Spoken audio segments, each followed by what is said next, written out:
gone live yet.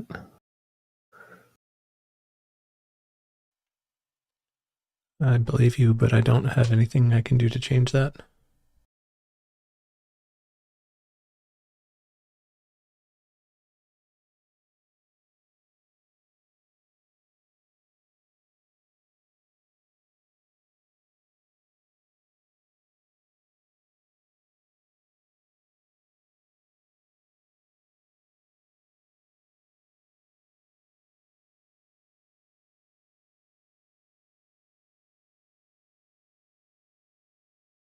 Hello everyone, welcome to our weekly Saturday broadcast.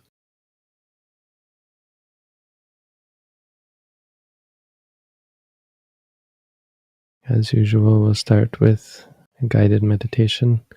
If you have any questions, you're welcome to post them anytime in the chat, and they will be organized and presented in the second part of the session. But otherwise, just close your eyes. And we begin by focusing on the stomach.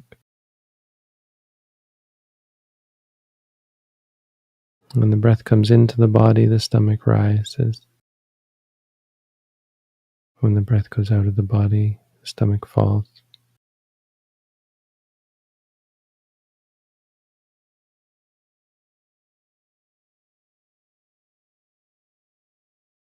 So we just repeat to ourselves in our mind, rising, falling. As the stomach expands, we say rising. As the stomach contracts, we say falling.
And you just watch the stomach as your sort of your base to come back to always.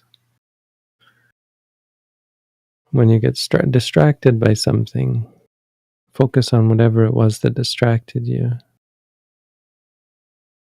For example, if you feel pain, or if you feel pleasure, or if you feel calm, focus on the feeling that arises. Just say to yourself, pain, pain, pain, until it goes away. When it's gone, come back to the rising, falling.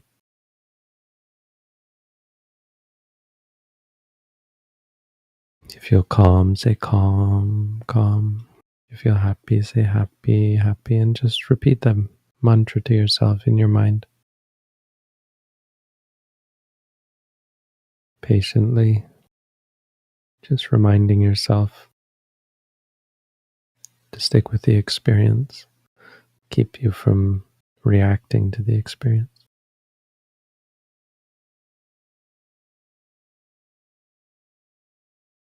Just reminding yourself it's only pain, it's only pleasure, it's only calm. That's all it is. Nothing more, nothing less.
Same if you have thoughts, thinking about the past or future, good thoughts, bad thoughts.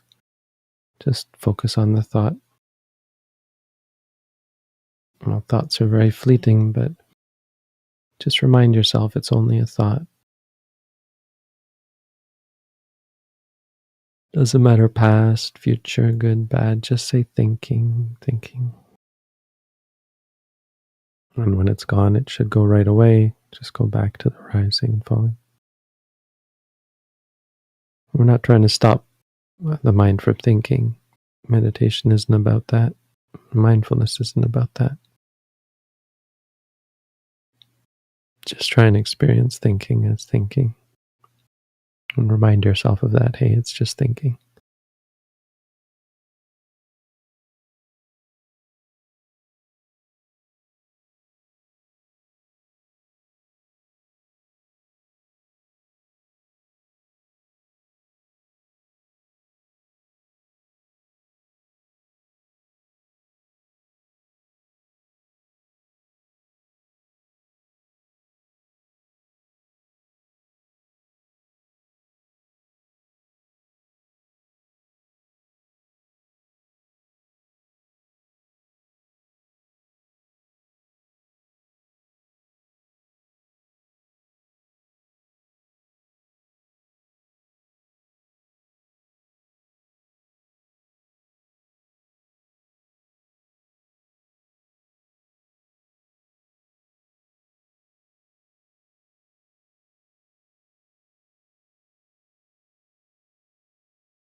Also, if there is any associated state of mind that goes along with the experience, liking, disliking, boredom, sadness, frustration, fear, anger. You can note those as well. If you like something, say liking, liking, or disliking, say disliking. Feel frustrated, say frustrated, angry, bored, sad, depressed. Just note the state of mind.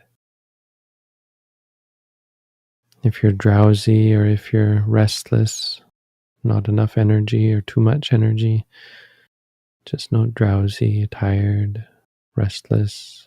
If you're distracted, thinking a lot, mind not focused, just say distracted, distracted. If you have any worry or doubt, say worried, worried, or doubting, doubting, confused. Whatever the state of mind is.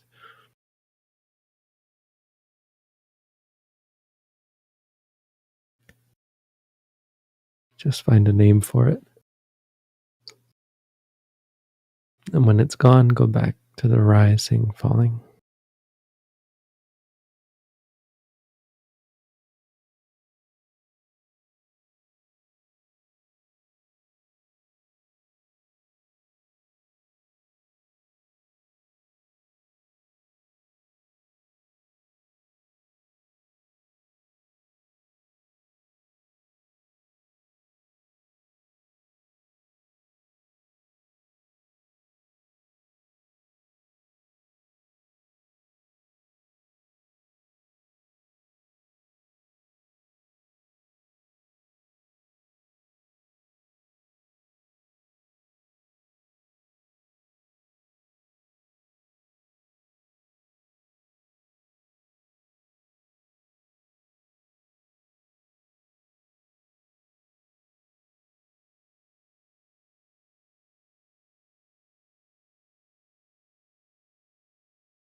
And finally, you can apply the technique to all of the senses: seeing, hearing, smelling, tasting, feeling, noting whenever you experience something through one of the sense doors. If you see something, even with your eyes closed, you might see lights or colors or pictures. Just say seeing, seeing. Don't get attached to it or react to it. Don't let the mind get upset or excited by it. Just say seeing, seeing. If you hear sound in the room around you or in your mind, hear something, say hearing, hearing. Smelling, tasting, feeling. Note all of these experiences. And like everything else, once they're gone, just go back to the rising, falling.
All right.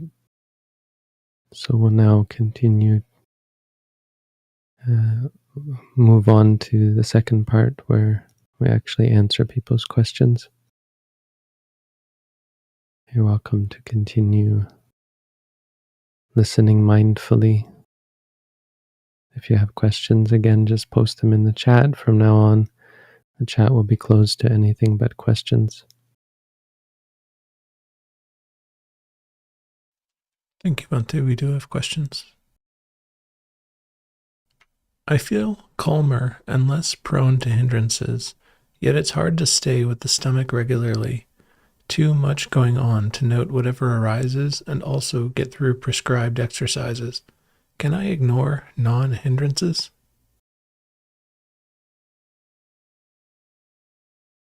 You shouldn't ignore anything that you experience. You should note whatever it is that you experience.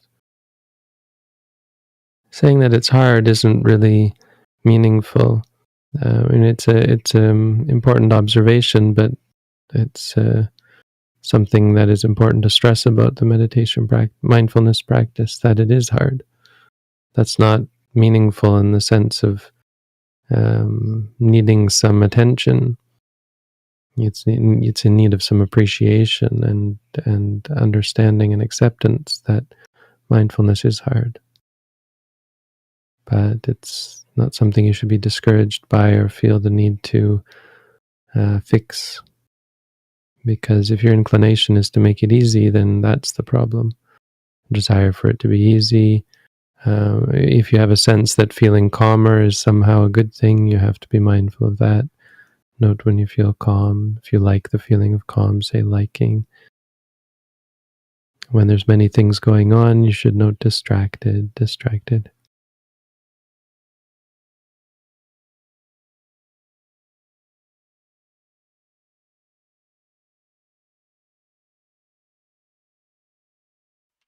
Can we ignore other objects when noting the rising and falling of the stomach if they don't have a pull that takes us away from the stomach? Well, if you've already noticed them, they have taken you away from the stomach, so there's no such thing. If they didn't pull you away from the stomach, you wouldn't have noticed them. If you notice them, you should note them.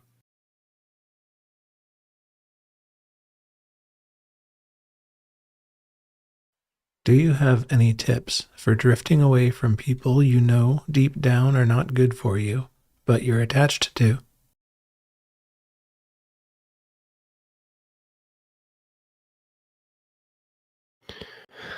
Well, people aren't real on an ultimate level. The easy answer is that people aren't real, so they can't be good for you or bad for you. In fact, the experiences you have with people and other things are also neither good nor bad for you. What's good or bad for you is your reactions, how you experience the experiences. So on an ultimate level, that's the best tip, is to try and be mindful of your experiences and don't focus on people. But practically speaking, and until you become free from delusion and defilement, it is important to recognize that you're being pulled down by the people, being pulled up or down depending on the company that you keep. So, I don't know, I mean, you have to work out your attachments, but you also have to practically remind yourself that this is an unhelpful situation. If you're in a situation that is dragging you down. I mean, part of the thing with people is that over time, as you change, your relationships with people change. Either they improve along with you, or else you drift apart as they go in another direction.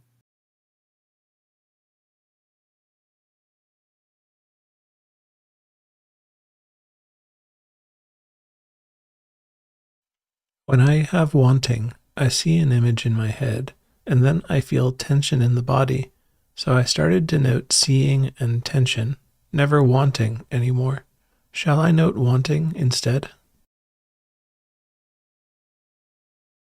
Yeah, wanting is important. You should note it.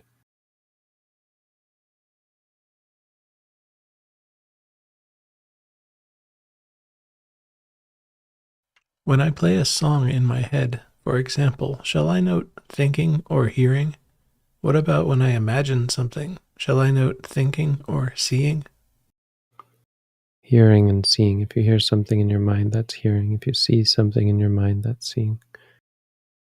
Thinking is a concept, an idea, a thought.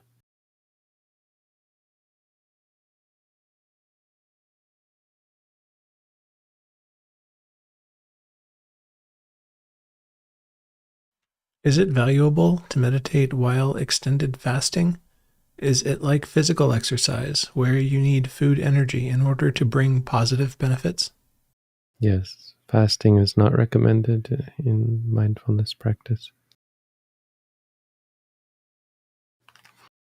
Fasting has the problem of weakening the physical experience, so it can hide some of the potential triggers, and that can be good, make it easier to some extent while you're practicing, but we're not trying to make it easier. And you'll find that when you stop fasting, eventually, because you need nutriment, the states come back, and then you're not able to deal with them because it was too easy when you were weak, when your body was in a weakened state.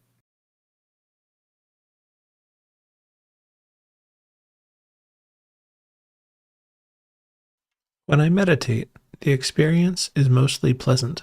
Is it supposed to be pleasant? Experience isn't supposed to be anything. It is what it is. Mindfulness isn't about what you experience. It's about how you experience it. So how do you experience the pleasantness? Do you like it? If you like it, you should know liking. You're supposed to note. If you feel pleasure, you should know pleasure. Pleasure, happy. Calm, if you feel calm.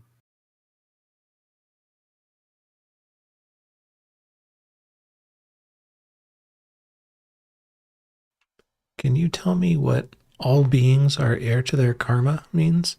I'm doing your noting practice, but I suffer from a distracting feeling of responsibility.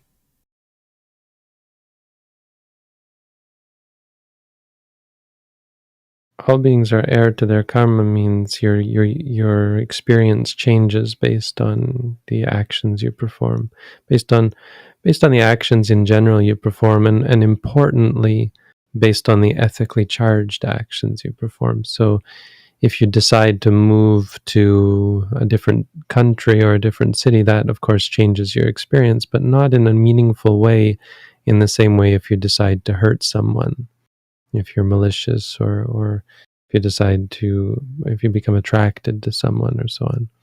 So those are considered ethically charged acts, and that's what karma is. So your heir means you inherit them. You perform the actions, and you also reap the results of your actions. That's all it means. I'm not quite sure how that relates to the second part of what you're saying. I guess the responsibility is the responsibility for actions that you've performed that you maybe feel guilty about, or that sort of thing. So it's probably better to say that you experience a feeling of responsibility, of whatever that feeling might be. Responsibility isn't exactly a feeling, but a feeling of disliking maybe, or worry maybe, fear maybe, could be any one of those. You should try to pinpoint what you actually feel, because responsibility isn't a feeling, that's a concept. And calling it distracting is, well, if you are distracted, no, it's probably not best to talk about it as though it were a distraction. It's an experience, and if you think of it as a distraction, it's like saying that there's something you would be better off focusing on, which isn't really the case. We're not trying to pick and choose what we focus on, so nothing is really distracting.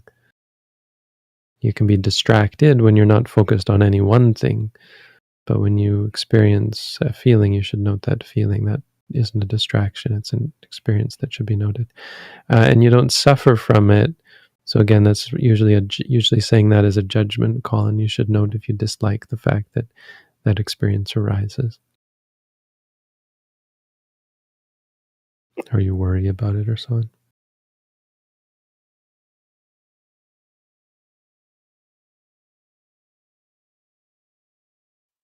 When it comes to informal practice in my non-sitting life, should I make effort in trying to focus on individual sensations or have an open awareness?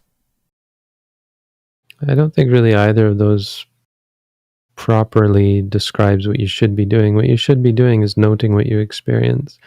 One recommendation in non-formal practice is to focus on the four postures and the six senses. So seeing, standing, walking, sitting, lying, and seeing, hearing, smelling, tasting, feeling, thinking.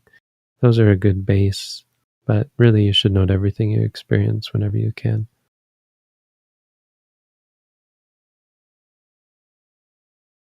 And you can always come back to the four postures of the senses.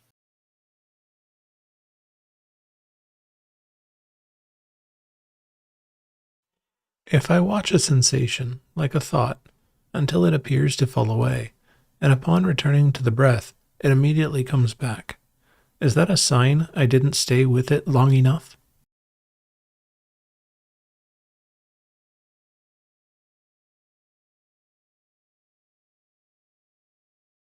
So experiences aren't a sign of anything. They are what they are. Experiences are experiences, and that's important. Um, it's an important axiom to keep in mind when you practice. So you should be clear in your mind that experiences are what they are.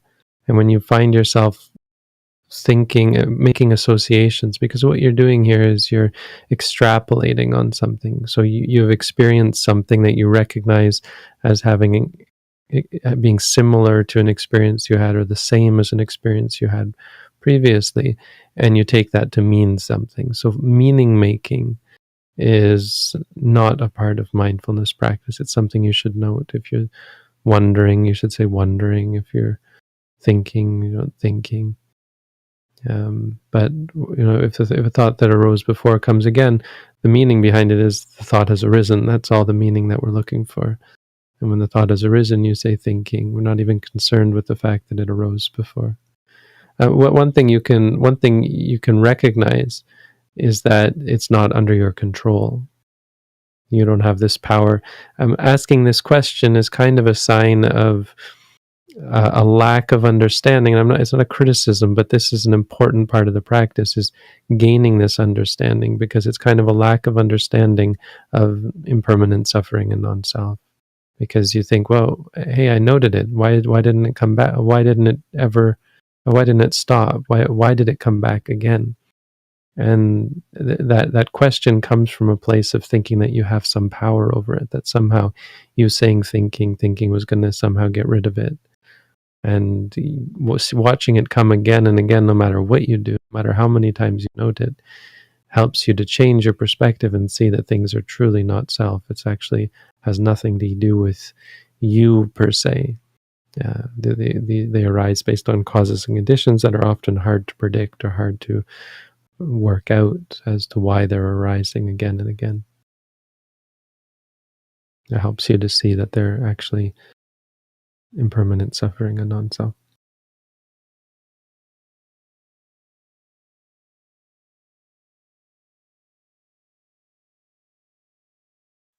I'm a professional musician, and almost always I have musical mental worms playing. I use the tactic of imagining an ending, and it works, but soon the worm starts again, annoying my meditation. Any hints? So try not to apply too much meaning to them behind meaning. It's not quite meaning. Too much existence, selfness, or what substance to them, right? By calling them things like mental worms, because that's not what they are. There's no they. You have an experience of hearing. Try to keep it at that. And when you hear, just say hearing. Then they don't annoy your meditation. And you can be annoyed by them, but that annoyance is something different, and that's a state of mind as well. You should note annoyed, frustrated, angry, disliking, that sort of thing. But hearing in the mind is just hearing, and it's the same as the sort of as the last question. You see them coming again. It's the same idea that they're not self. Both of these questions or both of these observations are examples of how we build up habits in the mind based on our inclination, and the more we incline in a certain way, the stronger those habits become, and then it's like an echo, feet coming back again and again. So for musicians to hear songs in their head again and again and again, of course it's expected because of the inclination, the habit that they are inclined towards, and the habit of hearing, not the habit of becoming excited, of encouraging the impression of sound, so that like an echo, the sound comes back again and again. And you have to see them see that they're actually not distractions or some interference with your meditation. They are the object of your meditation. So you focus on them and say hearing. And if you're annoyed by them or whatever reaction you might have, note the reaction as well.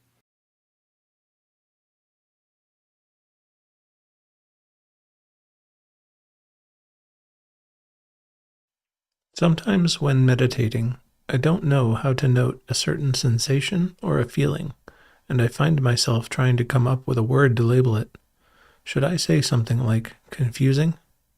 Well, not quite confusing. Confusing is again, rather than a description of the experience, it's a judgment of the experience. So you're saying, hey, this experience is confusing. You're confused. So the experience is one of being confused. That's what you have to note. So if you're confused, you can note confused for sure.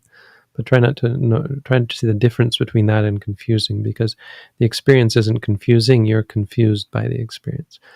But it is important to note that sensations and feelings, it's often best to just note as feeling for that reason, because many times they don't really have a name beyond that. If it's just a physical sensation, just say feeling. Some of them do, like throbbing or tense or flowing. Not really flowing, can be, but still more like feeling. Pressure sometimes, but feeling is really the best.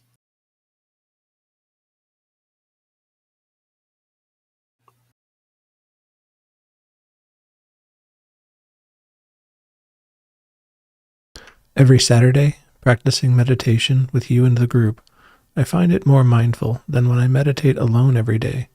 Is meditating in a group more effective than alone? It's often easier, but again, we're not trying to make the practice easier. So the challenge that you have when practicing alone is important because it's generally more honest. It's harder. And again, so practicing in a group can be a good crutch, can be helpful in the beginning, but it's not something you should rely upon. You should really strive to find the ability, the capacity to practice alone. One of the benefits of practicing alone is you're going to be more focused on yourself than focused on others. Now, focusing online, it's when it's guided. I mean, it's really like training wheels. I'm guiding you through it, but depending on that is, well, it's like a crutch, and then your mind doesn't develop for itself the ability, the capacity to focus by yourself, right? If you require that crutch to be mindful, then you won't ever develop the capacity to be mindful as independent. So it's, in the long run, makes you weaker in the mind, right? It prevents the strength. Things like crutches like this are the kind of thing that you have to recognize the use of. Like if someone's going through physio, they can't ever learn to walk again without crutches and wheelchairs and so on. But you have to recognize the need for them, and that your goal is not to use the crutches or the wheelchair for the rest of your life. The goal is to get to the point where you no longer need them. It's the same kind of thing. Use them as an intermediate solution.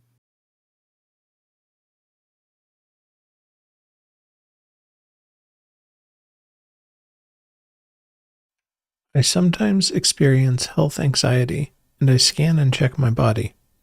This doesn't happen while meditating, but I can catch this occurring while being mindful, and I feel anxious. How to label this and stop it? Well, you should label it, but the desire to stop it is something that you should also note. We're not trying to stop things. We're not trying to stop even the bad things. So if you feel anxious, you have to note anxious, and that's all. How do you label it? Well, label the anxiety. But if you realize that you're scanning, something like that, you can note as knowing when you're aware that that's what you're doing.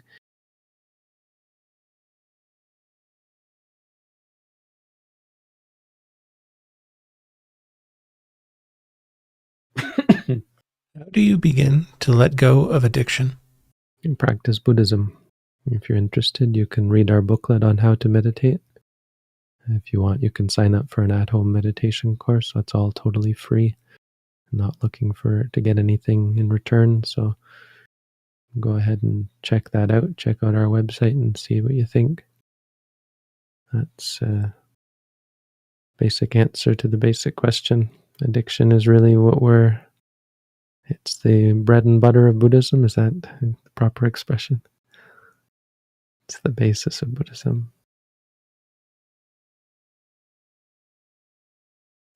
I get lots of minor distractions during meditation. How do I distinguish the minor from major distractions? I can ignore some, but not others. So again, there's no such thing as distractions. The things are not distractions, they're experiences. So you should note them. The Buddha made special emphasis to point out that it doesn't matter whether something is minor, major, subtle, coarse, whatever you experience, it should be an object of mindfulness.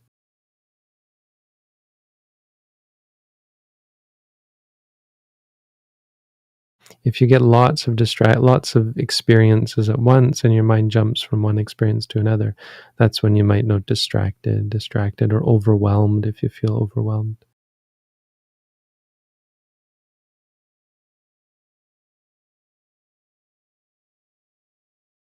I have a lot of resistance to work and duties. What can I do when, with mindfulness, I am still not able to get around to doing it? Well, if you truly had sati, you wouldn't have the resistance. So it's just a matter of practice. Don't be complacent thinking, "Oh, I'm mindful. Why isn't my life better?" If you were truly mindful, your life would be perfect. There would be no complaint whatsoever. But there's something in there that is unmindful, which, of course, I mean, how to be totally mindful is not as simple, nearly as simple as it sounds. To be truly mindful means to be enlightened. So it's a long path to follow, to get to. So you have to be patient and understand that you're most likely not mindful a lot of the time. Note the resistance when you can, and just keep practicing. If you have a chance, if you haven't done our at-home course, try to do the at-home course. If you have done that, find a way to do an intensive course. You'll find that those things, if you have a daily practice of mindfulness, just eventually it might not make you work harder, because you might become more wise about the fact that it's not worth wasting your time in worldly pursuits, but there will be no resistances and no suffering or stress or worry about things that you didn't do or so on. You'll be able to work much more efficiently because you have no disliking or a desire to do something else or that sort of thing.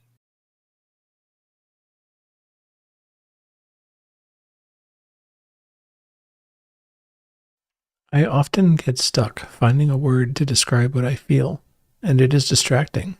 Should I just notice this? Yeah, you'll get better at finding words as it becomes more familiar of a practice. But again, if you feel something, it's often just a physical feeling. Just say feeling. When it's a mental feeling, you should get better at become skilled at noting what you feel. Like, is it liking or disliking? There's many of them are on those two sides. There's liking or disliking. Then there's also worry and restlessness and so on. And there's many on the disliking. We have many words for the different kinds of disliking: sadness, fear, depression, boredom, frustration, anger. And it's good to figure out exactly what you're experiencing.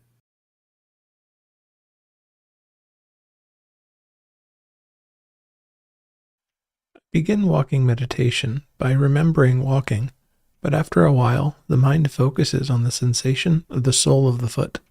Is that okay, or should I return to remembering walking? Well, I never teach people to note walking in formal meditation. That would be outside of meditation. You might note walking, but walking is still the movement of the foot. So the sole of the foot is really the main focus of walking.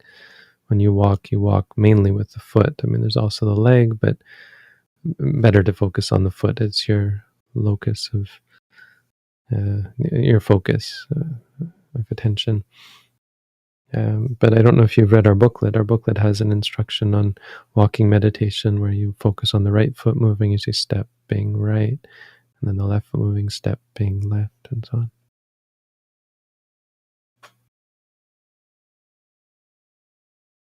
Are there any specific teachings, meditations, or chants on letting go of or renouncing romantic relationships in one's life? So practice isn't about letting go. That's important to understand, because it's often a misconception of a meditator that they should somehow practice letting go. And you can't practice letting go. Letting go comes from wisdom, understanding. Understanding comes from mindfulness. Mindfulness comes from practice. So you have to go in those steps. You can't skip steps and just say, I'm going to practice letting go. There's certainly no chants that accomplish that. If there were, it would be kind of a magical shortcut. There are no shortcuts. The mind works the way it does, and it's only through wisdom that you can actually let go. So renouncing romantic relationships comes from seeing that romantic relationships are causing suffering. And the only way you'll see that is if you're truly and very, very clearly aware of that reality through being mindful. So the specific meditation is to practice Satipatthana. If you are interested, you can read our booklet. You're welcome to take the at-home course and see how that goes. But renouncing romantic relationships shouldn't be your biggest focus. Your focus should be on seeing clearly your experiences, and it goes from there, where eventually you start to make choices differently than you would have if you hadn't seen it clearly. And some of those choices involve less focus on things like romance. But romance is fairly far down the list. I mean, you want to start with, am I keeping the 5 precepts, right? Once you're doing that, then maybe you can start working on romance. I mean, yeah, really, from time to time, you can take the 8 precepts and do intensive meditation practice. And then if you really want to give up romantic relationships, you can decide to become a monk and dedicate yourself to the practice.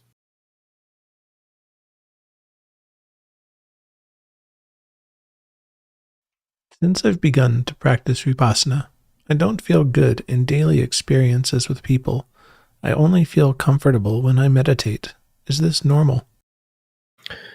So the question, is this normal? Again, we get this a lot, and it's not a good question, but we get it a lot, so don't be discouraged that you're asking that. It's just the fear that somehow there's something wrong, and that's why we ask this, is this normal? We're not concerned with whether anything is normal. Normal doesn't have any meaning or any significance. Reality is what we're interested in. So you have this experience. The question isn't, is it normal? The question is, what is the significance of it? What should I do? The significance of it, well, it really is nothing. There is no significance to it. And that's an important thing that you start to realize, that there is no meaning in it. And what should you do about it? You should be mindful of it. So we sometimes, when we experience a change during our meditation practice, first of all, we can often misattribute it to the meditation itself, when it's not always only because of the meditation. We're complicated beings, and the things we experience come from many different causes.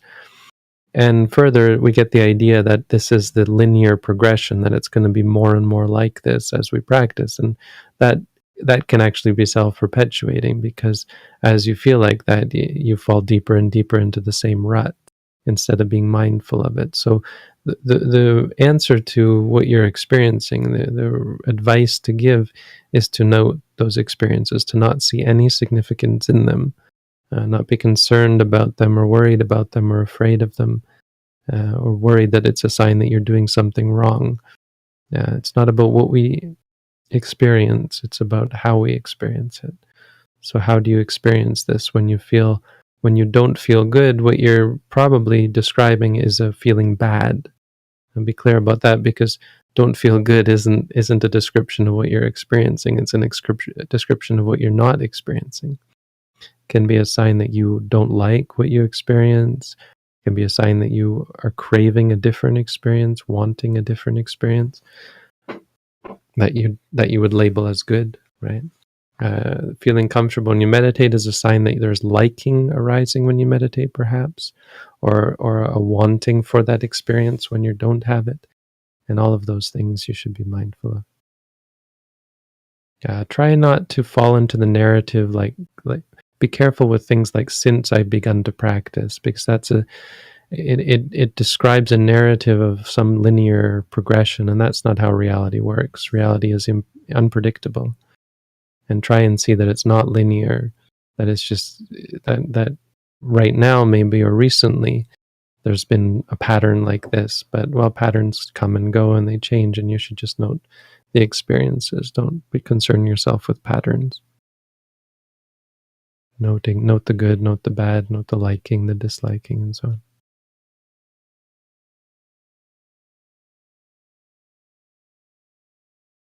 Is it possible to be mindful of the effect of a drug, or is it impossible to be mindful in a situation like that? It's harder to be mindful under the effects of drugs. Your brain isn't working in an ordinary state. I mean, theoretically, you can still be mindful. It's just harder, and you don't have full use of your faculties. I mean, it depends on the drug as well, right? Are you talking about caffeine, or are you talking about cocaine, methamphetamines, marijuana, alcohol? They all have different effects on the brain and impose different restrictions on your awareness. I mean, there's big problems with intentionally taking drugs. That already sets you in a bad direction because of the inclination to alter your consciousness.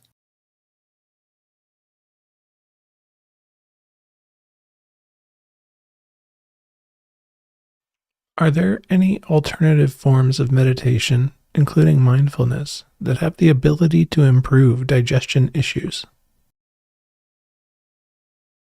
So the problem with the question is the emphasis on such things, and when your focus is on such things, it can interfere with your mindfulness. You have a worry about it, a concern about it.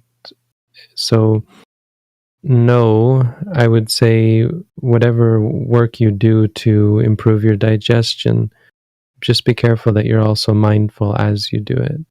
But mindfulness is not about improving digestion. It can incidentally improve digestion if your digestion is being hurt by lack of mindfulness, right? Your emotions can sometimes impact your digestive system and many systems in the body. So it can incidentally improve. But if your focus is on improving your digestion, that sort of obsession, worry and fear and so on, is going to hinder your ability to be mindful and objective. So try your best to be mindful, and then things like digestion just become a practical thing where you note it, what's going on, and you say, okay, I should be doing this or that without any worry or concern or desire for it to improve.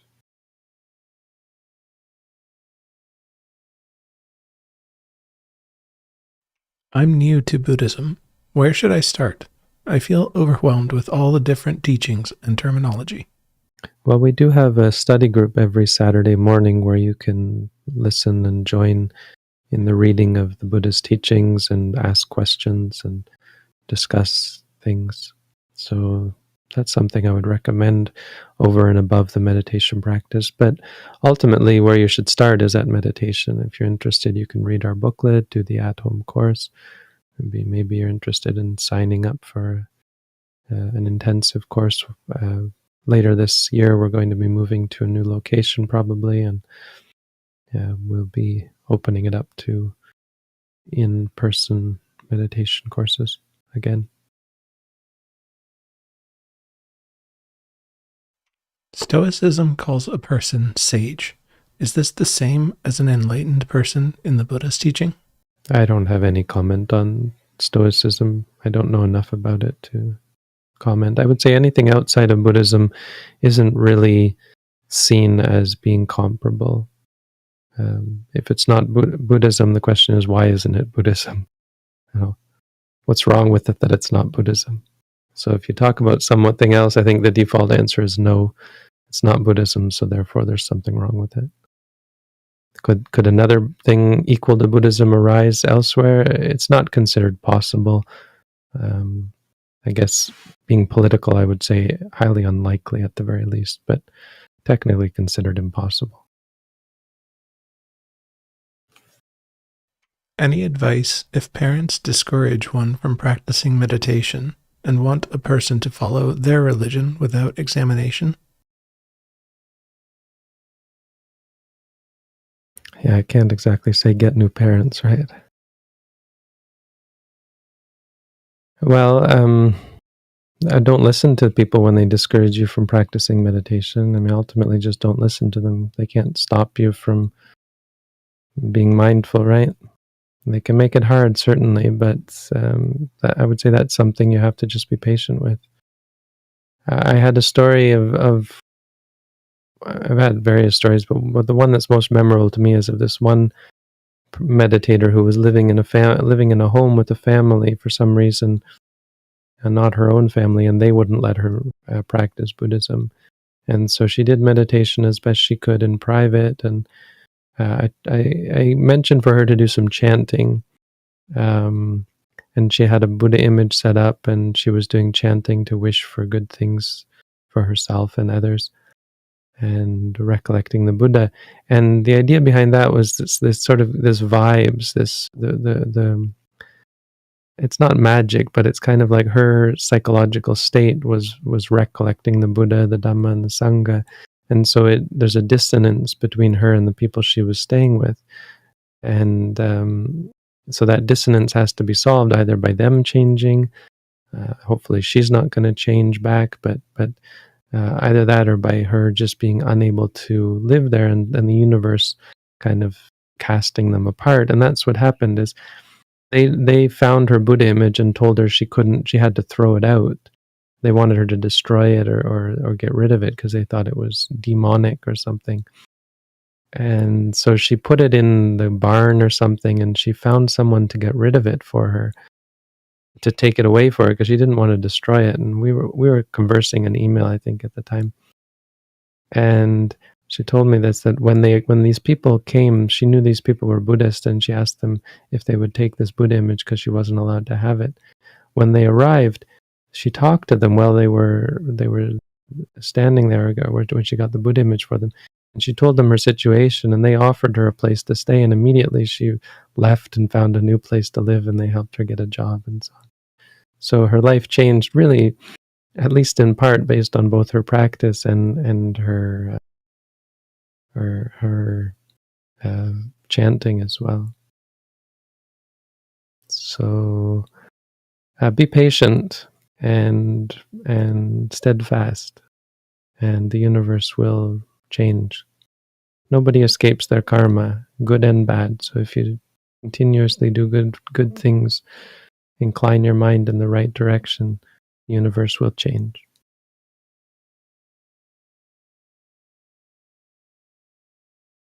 We're not static beings. Sometimes I come across a dilemma whereby I am not clear about practicing compassion in Buddhism.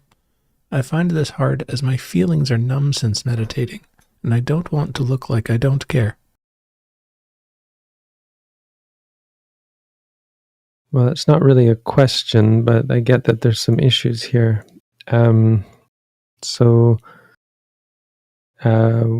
Compassion is not the main focus of Theravada Buddhism. There are other types of Buddhism that claim that compassion is the focus and will equate compassion with wisdom, which we don't really subscribe to.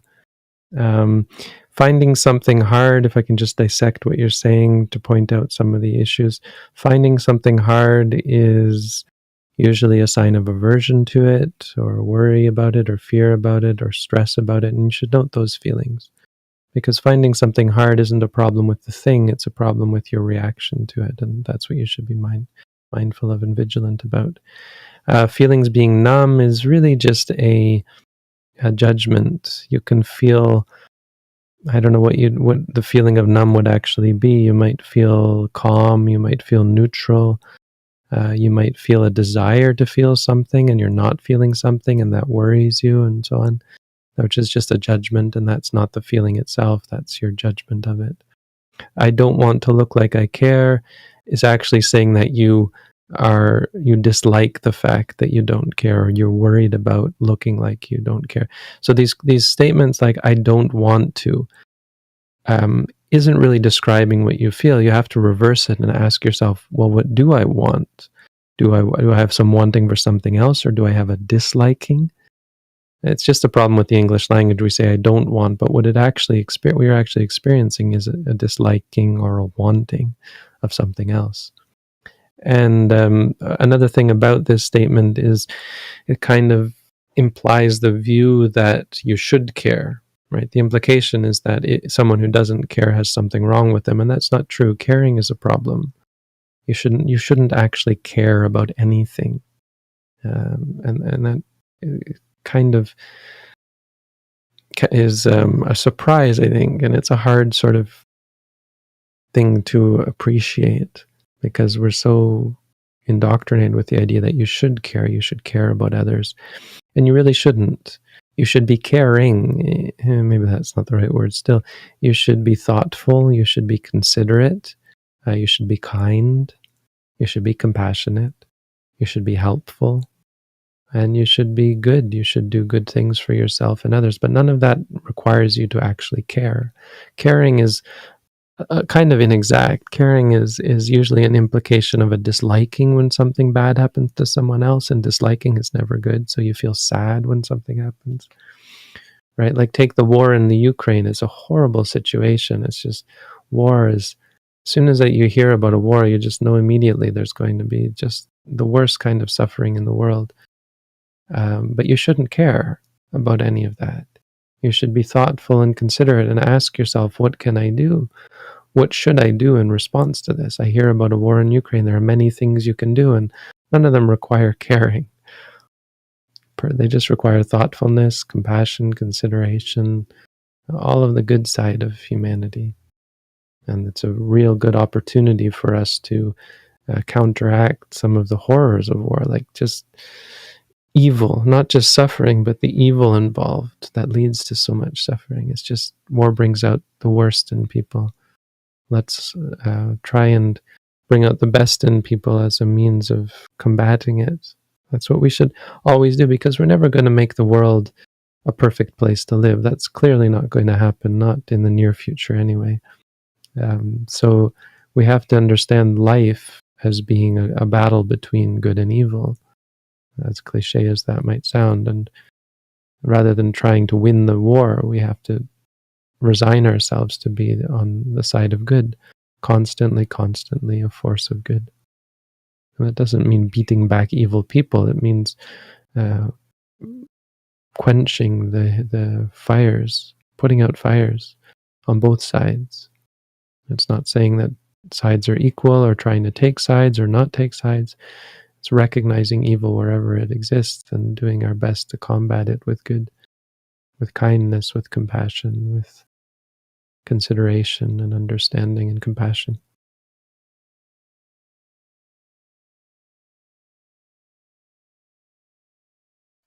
Bhante, we've crossed the hour. There are 2 questions left in Tier 1.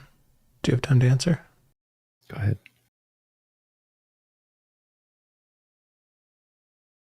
What's the distinction between trying to catch absolutely everything and not ignoring anything?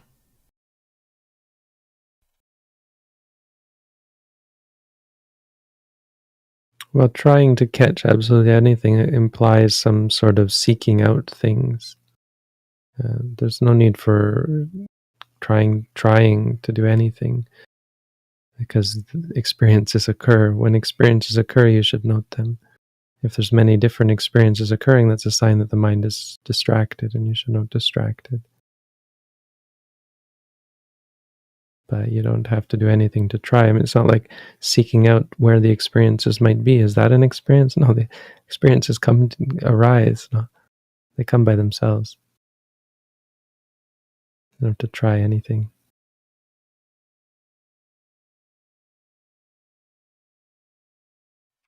Having almost no thoughts and realizing the impermanence of being an observer makes me freak out. No one to note, nowhere to go. Can you give me advice on how to calm down in such a situation? No, the idea of trying to calm down is problematic. So you have to note that, wanting to calm down.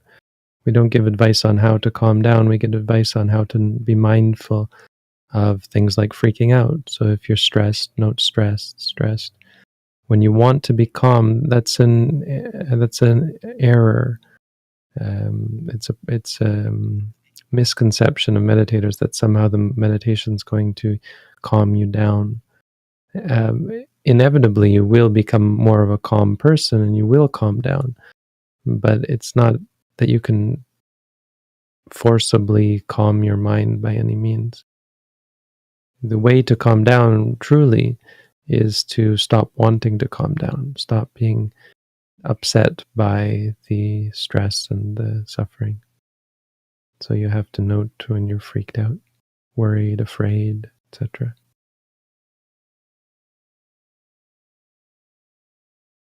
Okay, Bhante, that's all the questions we're prepared to ask today. Okay, thank you all for your questions. Thank you for your help, Chris and Rahid. And who else is here? Just the two of us today. Okay. All right, have a good week, everyone. Sadhu. Sadhu.